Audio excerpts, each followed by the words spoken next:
My name is Maxine Fisher Icalara. Wow, Clara. How old are you, ate? Pwede Tagalog lahat, Tagalog. Tagalog daw. Tagalog, may request. Tagalog lahat. Uy, parang hindi rin ako mahirapan. Go, no problem. You can speak Tagalog or English. Go. How old are you, ate? Yes? Go, no problem. You can speak English. Don't worry. 13 years old, okay. I have one question for you. Where is your mommy? Nagtatago. Okay.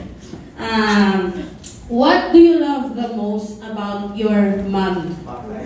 Batay ka? Mamaya ka daw sa bahay.